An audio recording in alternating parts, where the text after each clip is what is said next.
Hello, YouTube. Sidekick here with another installment of It's Not You, It's ME, my tutorial series on how to use the mission editor in DCS.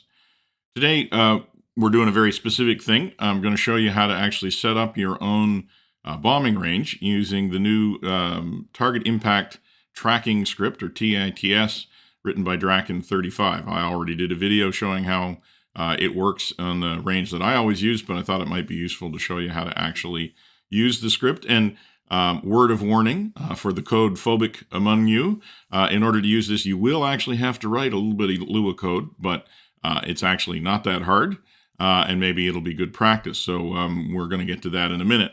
First of all, let's just go and start a new mission. Well, in my case, I'm going to open a mission that I've already done rather than doing it from scratch. And so rather than using the range I usually use, I'm going to use this airfield. This is the airfield, that's between Kobaleti and Batumi. A lot of people use it often as a place to do target practice, so it seemed like a good place to set up a range. And we're going to show you how to actually set up the range. So you can use both units and zones as targets. As you can see, most of the targets that I have set up, I've set up as zones. And there's a reason for that I'll get to in a minute. But first thing you need to know is just how to, what triggers you need, and it's all script loads. So the first thing that you need to do is load Mist, and I will include, hopefully remember to include a link to the latest version of Mist. You don't need the latest one. You need at least 45106 though, and it's important to get that version. Then there's a trigger to actually tell the player that we've loaded Mist. And then there's a trigger to load TITS, and you want to use TITS 1.6 at this point, and hopefully I'll have a copy of that on my Discord server. Now there's no trigger to say that TITS is loaded because it has that notification in it as well.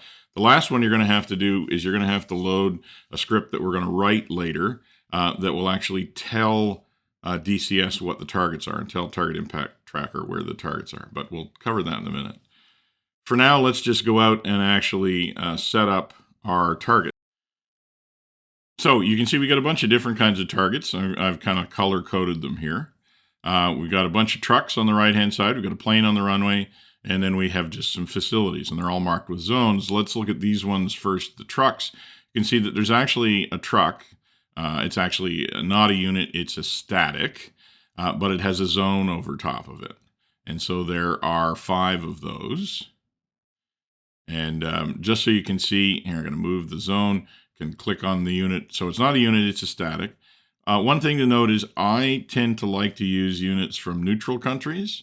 This one is from Switzerland, and that's because if you set it up as either a red or a blue unit, then you can't use that color on the range, right? Like if you have red units and you attack the range with a red aircraft, then you'll get friendly fire errors, and you don't want that. So I tend to use neutral countries to supply the units on the range, but that's just something I do.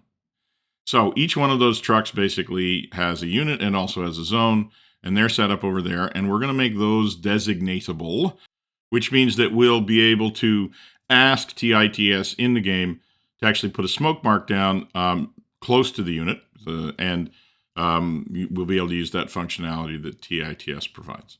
Now, here we have some red targets, and these are just basically facilities, so there's no units associated with these zones.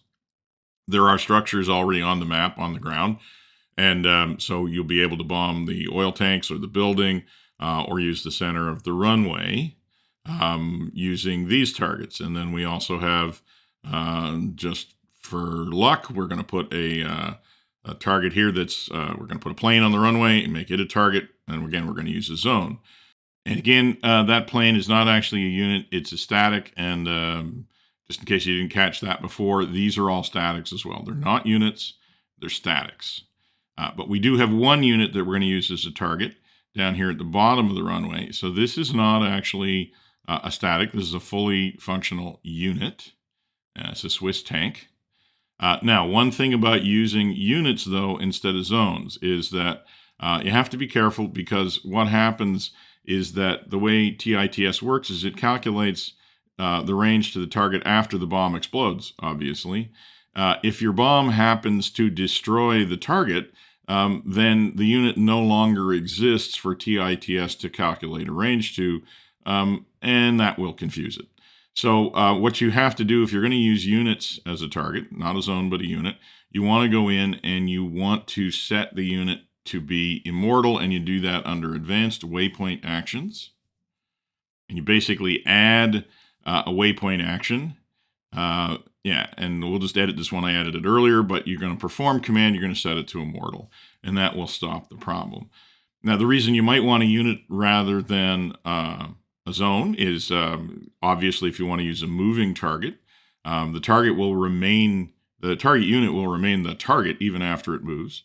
And TITS will also, when you define a unit as a target, will also let you know how many times you actually hit the physical unit, which it won't do if you use zones as the target type. So that may be why you want to use unit as the target type. For this example, though, we basically used mostly zones, but we do have the one unit there. So the next thing that we have to do before we are ready to actually use the mission is that we are going to actually have to go and write a little piece of Lua code that is going to tell TITS what the targets actually are. We basically have to create a target database, and we do that by writing a little piece of Lua code. So hold on to your hat. We're going to go write some code. Okay, so you can use pretty much any text editor to write Lua code, but there are also a lot of freeware versions of Lua editors. I'm using one called Zero Brain Studios. Now, the simplest way to create the target database script is to actually use an existing one as a template, and then you don't have to worry about lining everything up. So what I would suggest you do is take the file, I'll post this file that we're just about to create on my Discord channel, and use that as a template. And as you'll see, basically all you have to do is delete the lines that you don't want and replace them with the ones that you do. So the first thing we're going to do is go in here and open an existing target database file, essentially. I just need to navigate and find it here. In my saved games, open beta, missions, where are you? Missions, my missions, scripts, and I'm going to use the one called Basic Tutorial Ranges Copy. So now you can see there's a bunch of lines in here. The lines at the top are all setting up some initialization parameters for TITS. If you take a look at TITS and you understand what those are for, you're welcome to go and modify those. You don't need to, though. The way they're set now is fine if you want to use them as is. So I would recommend not doing anything with the initial lines of code. The line of code that you really want to modify is the one down here near the bottom that starts with TITS add target. Now you can see from the little table headings at the top, there's a whole bunch of parameters that you may at some point want to modify for the targets. Again, until you really take a look at how TITS works, I wouldn't worry about too many of those. The ones that we're going to worry about are the track type, which could be either zone or unit. And the other one we're going to change is the allow smoke designation, because we do want our trucks to be designatable. So we are going to modify that particular parameter when we come to putting in our trucks as targets. Those are the only ones that we're going to change, other than the name, of course. So the first thing that you have to do is to basically make a copy of this line. And of course, we just do that by highlighting it and then using Control-C. And then we just need to make a duplicate of it, and so we'll use Control-V. And then all we have to do in this case, since our first set of targets in DCS are labeled target 1, 2, 3, 4, etc., all we're going to do is we're going to change this to target 2. And then we're going to repeat the process for targets 3 and 4. Now, it is important to make sure that you look at the spelling in DCS, because you have to make sure that you're using the exact name that DCS uses, or you won't end up with the right zone being defined as a target. Okay, that's easy. So we've got our target zones in the database. Let's go take a look at DCS. Yeah, we probably need to put the plane zone in as a target. So we just go back in here and repeat the process. Cut and paste, type the zone name exactly as it appears in DCS, and then let's make another copy. Now, we want to make our trucks, so we need to make sure we see how they're spelled. Truck 1, and then it's just a dash and the number 1, 2, 3, 4. But we are going to want to set the trucks to be smoke designatable, and so after we put in the name, we're going to go down here and count in 3 from the left, and we're going to change that flag from false to true, lowercase true. So now that will allow the trucks to be designated by the TITS algorithm with WP smoke. And all we basically have to do is, of course, copy that line again for each one of the trucks. Trucks 1-1, -2, -3, and -4. Okay, so now the last thing that we have to do is to put our unit target in, and we need to go back into DCS, make sure we know the name was, and we actually want the unit name, sorry, not the group name, unit name, tank with a capital T. And so we go back into our script and we're going to write tank. And then the only thing we're going to do is we're going to change the parameter from zone to unit with a small u. And we're also going to change the designatable flag back to false because I don't want to designate that target. And we're done. So all we have to do now is to save this file. We need to remember its name because now we're going to go back into DCS and we're going to add the final trigger, the one at the bottom here, and we are going to load that script which contains the database of the target. So we load MIST, we load TITS, and then we load the target database. Those are the 3 scripts that we need, and when we're done that, we have our target range set up, and we just need to go down here to Batumi, and we'll put an A4 in the parking lot, take off from parking hot. I'm going to arm it with 4 Mark 82 bombs. That's what I tend to just use for basic bombing range missions. One other thing I'm going to do is I'm going to go in and I'm going to enable unlimited weapons. I just find that that's useful. It means you can spend as much time on the range as you like without running out of bombs. And with that, we are ready to go give it a fly. So why don't we go do that? Okay, here we are just getting into the cockpit, and I'm setting it up for the mission. Point of the video today is not really, to fly the A4. So once we get set up here, I'll probably just fast forward and get us out closer to the range. Okay, got the weapon set up, so we'll get our flaps set, get the trim back, and we will be on our way.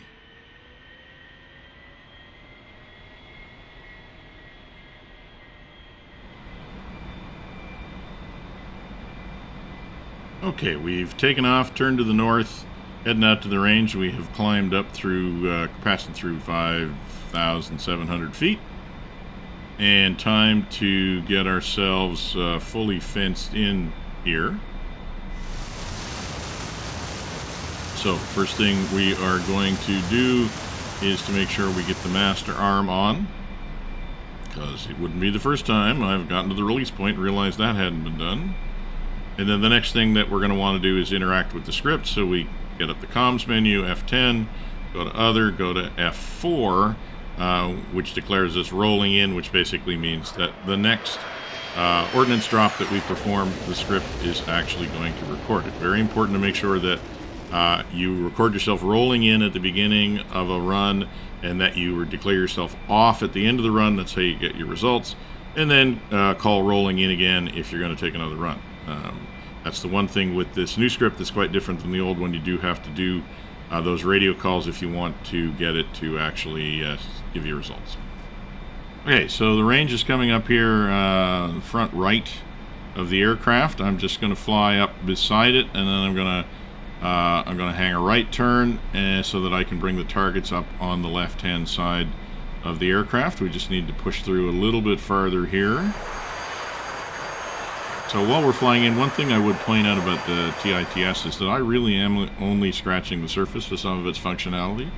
Draken 35 has really spent a lot of time on it, and it's got some really nice functions in there, including being able to obviously engage moving targets, do strafing, even laser designate targets if you want to use laser guided bombs. There's a lot of great stuff in there. I just haven't had a chance to learn how to use it, and that's partly why I'm not demonstrating it, but it's easy enough to follow. And I think if you're interested in building yourself a really interesting bombing range, it's a great way to go. So we're turning right here now, so we can bring the targets up on the left. I think we'll start with just one of those kind of facilities targets. Probably won't go for the middle of the runway.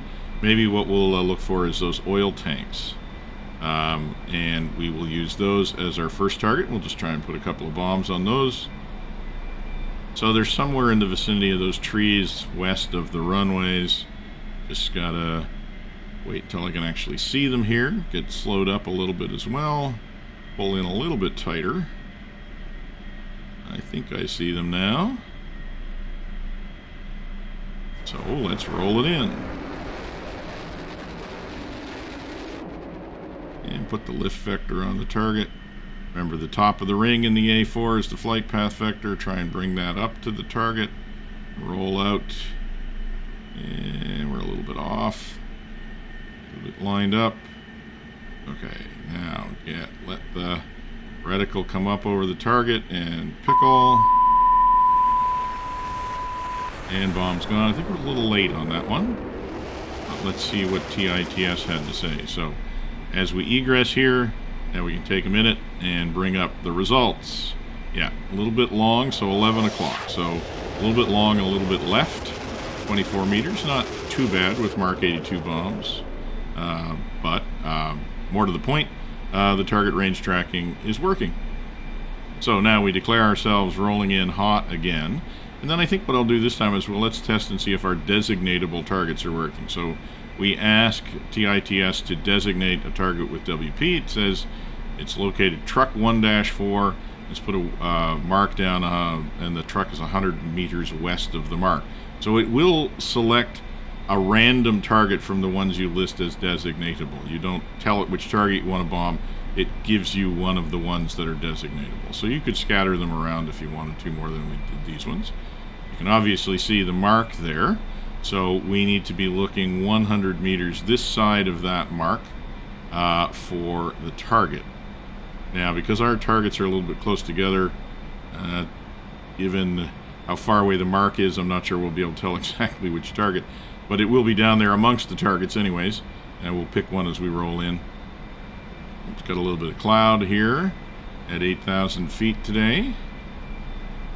Now, I'm just going to drop the bombs with a little bit of a spread this time, just in case, because we only really need to get one near the truck to blow it up. Okay, yeah, you can see, not sure, it's one of two targets down there, but I don't really, for our purposes today, I'm not really worried about which one it was. So you can see, if you're going to make designatable targets, you probably want to spread them out a little bit more than I did those 5 trucks, but it still works to show how the functionality works. So we'll just get up here a little bit closer, bleed off a little bit more speed. And somewhere around there we can roll in and start looking for that target. Coming up to the target, try and get rolled out nice and straight. Yeah, that's a bit better than the last one. Pull up a little beyond the target. It's going to be a fairly low drop. And wait for the pipper. And the bombs are gone. Once again, we'll just stay low and egress low. Well, looks like we got the truck. And let's see what TITS had to say. Not bad. A little bit long again. I'm gotta pickle a little bit sooner, I think. But we still got the truck.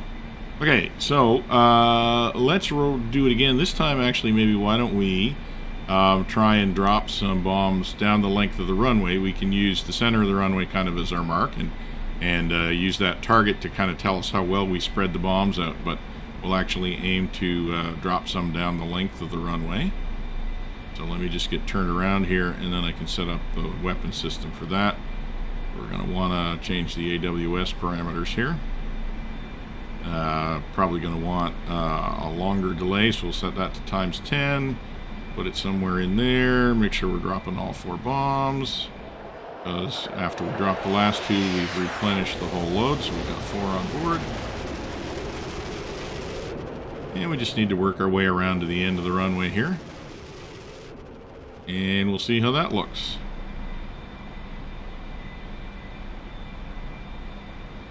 Okay, don't need to be too high because we're going to want to fly fairly level down the runway.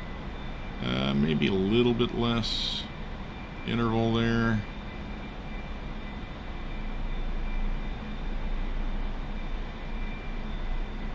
Okay, working our way around to the end of the runway here.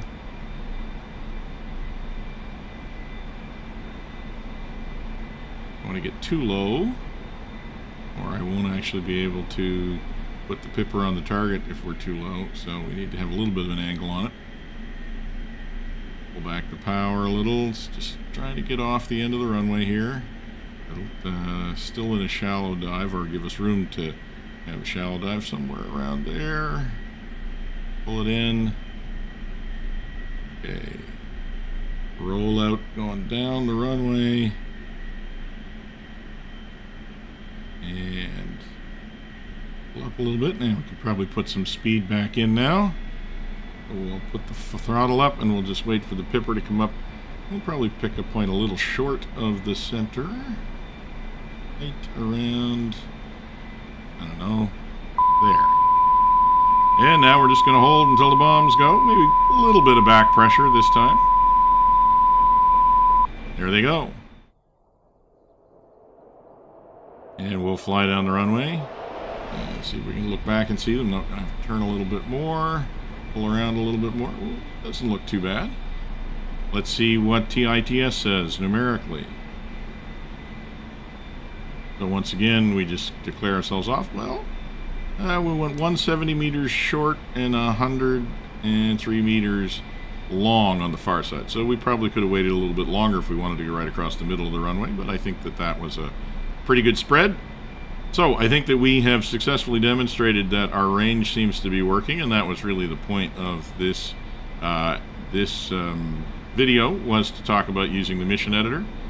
Hopefully, if you want to build your own range, you can use the target impact tracking script to do that. I hope you're not too put off by having to write a little bit of Lua code. It really isn't that bad, and it's a useful thing to learn how to do.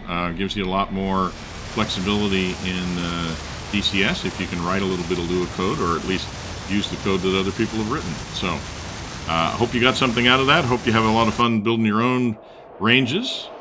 And for now, this is going to be Sidekick, signing off.